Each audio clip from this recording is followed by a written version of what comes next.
Mailatul Jannah. Nama saya Mainan. Kami dari kelas 5 dan Ketua Kerajaan Camprong Sampang. Pada video kali ini kami akan mempresentasikan materi tentang kios, yang mana materi ini diambil dari kitab Al-Khulasoh karya dari Syekh Muhammad Hasan Hito. Baik, saya akan menjelaskan tentang pengertian dan kemudahan kias. Secara etimologi, kias berarti mengira-ngirakan atau menyamakan. Mengiaskan berarti mengira-ngirakan atau menyamakan sesuatu terhadap sesuatu yang lain. Sedangkan secara terminologis, menurut ulama usul fikih, kias adalah menyamakan sesuatu yang tidak ada nas hukumnya dengan sesuatu yang ada nas hukumnya karena adanya persamaan ilat hukum.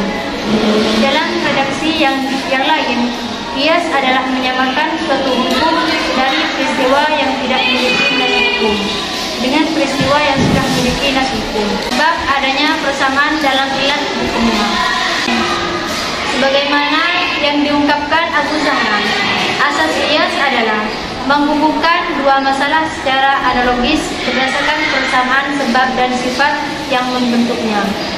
Apabila pendekatan analogis itu menemukan persamaan antara sebab-sebab dan sifat-sifat antara dua masalah tersebut, maka konsekuensinya harus sama pula hukum yang ditetapkan.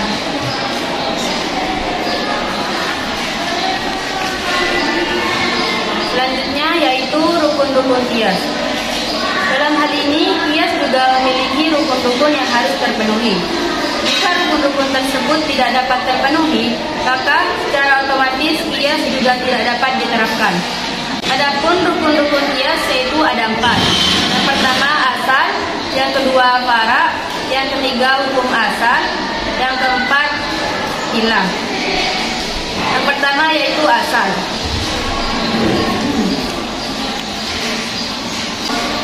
Asal secara bahasa merupakan lafaz mustarok yang bisa diartikan sebagai asas, dasar, sumber, dan pangkal.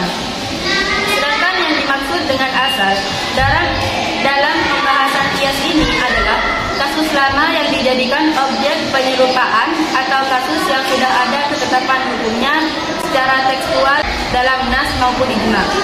Asal sering disebut juga musyabbah bih atau yang diserupai. Artinya, asal merupakan tempat atau kejadian atau kasus yang dijadikan sebagai ukuran, pembanding atau disamai. Asal juga harus memenuhi beberapa persyaratan. Yang pertama, hukum yang ada pada asal bersifat tetap. Yang kedua, ketetapan hukum yang ada pada asal harus berdasarkan jalur sam'i, syar'i, dan bukan akli. Karena apa-apa yang ditetapkan melalui jalur akli dan lughawi bukan hukum syarak yang bisa dijadikan pedoman kias. Yang ketiga, metode atau jalur mengetahui ilat pada asal juga melalui jalur sam'i. Yang keempat, asal bukanlah fara' bagi asal yang lain. Artinya, ketetapan hukum pada asal bukanlah berdasarkan kias, melainkan dikarenakan ada nas ataupun ijma. Yang kelima, dalil yang menetapkan ilat pada asal itu terkhusus bagi asal tersebut, tidak boleh sampai mencakup pada fara'.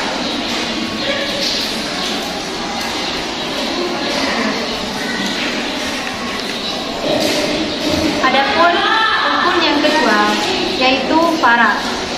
Fara' secara etimologis berarti cabang. Sedangkan dalam konteks kias, fara' diartikan sebagai kasus yang ingin diserupakan dengan asal. Karena tidak adanya nas yang secara jelas menyebutkan hukumnya. Maka dari itu, fara' akan diproses untuk disamakan dengan asal. Secara substansial, fara' yang belum jelas status hukumnya itu disinyalir memiliki kesamaan-kesamaan dengan asal. Oleh karena ada titik temu antara asal dan fara', titik temu itulah yang disebut ilah. Adapun syarat-syarat fara' yaitu yang pertama, fara' belum ditetapkan hukumnya berdasarkan nas ataupun ijma. Sebab kias tidak berlaku bagi pada hukum yang sudah jelas nasnya.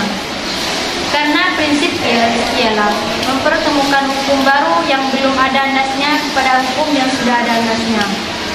Yang kedua, ditemukannya ilah asal pada para.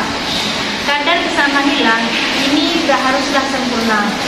Keduanya harus sama persis baik dari segi substansinya ataupun jenisnya. Yang ketiga, kadar ilah yang terdapat pada para tidak boleh kurang dari kadar ilah yang terdapat pada asal, yakni setidaknya ilah yang terdapat pada para sama dengan ilah pada asal dengan tanpa ada selisih pada kekurangannya. Sedangkan selisih dalam hal lebih tidaklah berpengaruh, sebab terkadang hukum yang ada pada para lebih utama daripada hukum yang pada asal.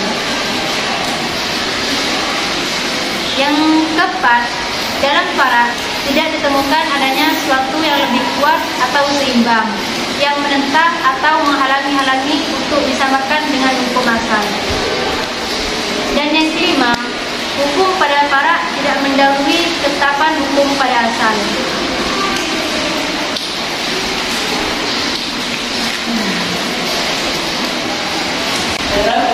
Rukun selanjutnya adalah hukum asal.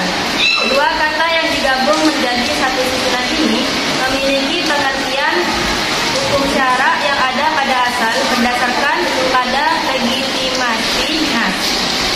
Hukum asal inilah yang nantinya akan berdampak pada para yang belum memiliki legalitas hukum dari syara karena tiadanya nas. Dampak tersebut adalah kesamaan hukum yang sama-sama melekat pada keduanya dikarenakan kesamaan ilat. Adapun setelah proses pengkiasan lalu ditemukanlah hukum bagi para, maka hukum para ini bukanlah merupakan salah satu rukun dari rukun kias. Hukum para hanyalah buah hasil dari proses kias. Akan tetapi menurut Imam Al-Isnawi, hukum para juga merupakan salah satu rukun kias. Sedangkan yang dimaksud dengan buah dari kias adalah pengertian akan hukum para tersebut. Hukum asal memiliki beberapa syarat, diantaranya berupa hukum syara yang ditetapkan oleh nas maupun ijma. Mengenai ketetapan hukum yang berasal dari nas, para ulama tidak ada perbedaan pendapat. Sedangkan bagi hukum-hukum yang ditetapkan oleh ijma, para ulama masih berselisih pendapat. Yang kedua, harus berupa hukum yang makul al-makna. Yang dimaksud hukum rasional di sini ialah hukum yang dapat ditangkap sebab dan alasan penetapannya, atau setidak-tidaknya mengandung isyarat akan sebab-sebab itu. Sebaliknya, hukum yang tidak rasional yang tidak mampu ditangkap sebab-sebabnya oleh akal, seperti hukum tentang tayamum dan jumlah rakaat sholat, maka tidak berlaku hukum kias. Adapun rukun yang keempat yaitu ilah. Ilah merupakan temu antara asal dan para, yang mana nantinya akan membentukkan hukum para itu sendiri. Menurut arti bahasa, ilah diartikan sebagai ujian atau balasan. Dan secara terminologi, ilah adalah sifat yang menjadi landasan hukum asal. Ilah haruslah berupa sifat yang jelas dan dapat dibatasi. Karena konsekuensi dari ilah adalah penetapan hukum. Oleh karenanya, ia harus jelas dan dapat dimengerti dan diketahui batasan-batasannya. Terkadang ilah juga disebut sebagai sebab. Mengenai ilah ini, para ulama terpecah menjadi beberapa golongan. Keterpecah itu terkait dengan permasalahan apakah di dalam kiasan, baik Al-Quran maupun hadis, selalu terdapat ilah dalamnya atau tidak. Adapun kontroversi ulama mengenai keterkaitannya dengan ilah adalah sebagai berikut. Yang pertama mengatakan bahwa setiap nas hukum pasti di dalamnya terkandung ilah. Oleh karenanya, hukum asal ada berdasarkan adanya ilah, sebab ilahnya yang menentukan hukum satu perkara. Pendapat ini diikuti oleh jumhur ulama. Golongan yang kedua